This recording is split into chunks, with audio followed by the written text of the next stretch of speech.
Lalgate નાગોરીવાડના Kings રેસિડેન્સીમાં રહેતા હસન અલી હૈદર અલી શેખ સોનાના દાગીના બનાવવાના ધંધા સાથે સંકળાયેલા છે. તેમના કારખાનામાં 10 કારીગરો કામ કરે છે. તારીખ 15/5/2025ના રોજ રાત્રિના સમયે 10 કારીગરો કારખાનામાં હાજર હતા ત્યારે સુભાષિસ ભરત હુતેત રહે રાણા થાના, દાસપુર, જિલ્લો વેસ્ટ મિદનાપુર, પશ્ચિમ બંગાળ તેને કારખાનામાં ₹21 લાખનું 242 ગ્રામ સોનું ચોરી કરીને તે ભાગી ગયો હતો. જોકે સીસીટીવીમાં ચોરીની ઘટના કેદ થઈ ગઈ હતી. આ બનાવ અંગે લાલગેટ પોલીસે ગુનો નોંધી તપાસ હાથ ધરી હતી. આરોપીને તાત્કાલિક પકડી પાડવા માટે પોલીસ ઇન્સ્પેક્ટર NM ચૌધરી અને પોલીસ ઇન્સ્પેક્ટર RM ઠાકોર નાઓના સૂચના અને માર્ગદર્શન હેઠળ police sub inspector RN Patel અને સર્વેલન્સ ટીમે આરોપીને ટ્રેક કરવા માટે 70 જેટલા સીસીટીવી કેમેરા ચેક કર્યા હતા. ત્યારે ટેકનિકલ સર્વેલન્સના આધારે જાણવા મળ્યું હતું કે આરોપી વિરાર મુંબઈ ખાતે એક હોટલમાં રોકાયો છે. તેના આધારે તાત્કાલિક એક ટીમ ત્યાં મોકલી આપી હતી. પોલીસે તેને હોટલમાંથી પકડી પાડ્યો હતો. પોલીસે તેની પૂછપરછ કરતા પોતે છેલ્લા 2 વર્ષથી હસન અલીને ત્યાં ઘરેણાનું મજૂરી કામ કરતો હતો. આ દરમિયાન તેને મજૂરીના હિસાબમાં વિવાદ થતા આરોપી પોતે પોતાની પાસે ઘટામણ માટે આવેલા દાગીના લઈ રેલવે સ્ટેશને ગયો હતો.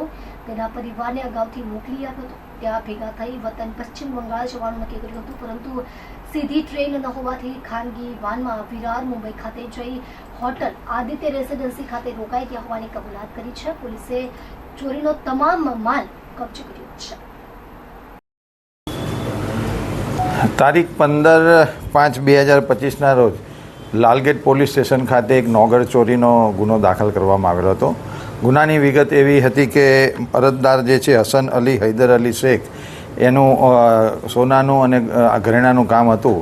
તો તેના ત્યાંથી 242 ગ્રામ સોનું, જેની કુલ બજાર કિંમત 21 લાખ રૂપિયા જેવી થાય છે, આટલા સોનું લઈને કોઈ માણસ ફરાર થઈ ગયેલો હતો. આ રીતની ફરિયાદ પોલીસને મળતા પોલીસ તાત્કાલિક હરકતમાં આવી અને 70 કરતાં વધારે સીસીટીવીના આધારે આઈડેન્ટિફાય કરેલ કે તે જેની કંપનીમાં જ કામ કરતા સુભાષિસ ભરત હુતેત નામનો ઈસમ આ રહ્યો સોનું લઈને ભાગેલો છે.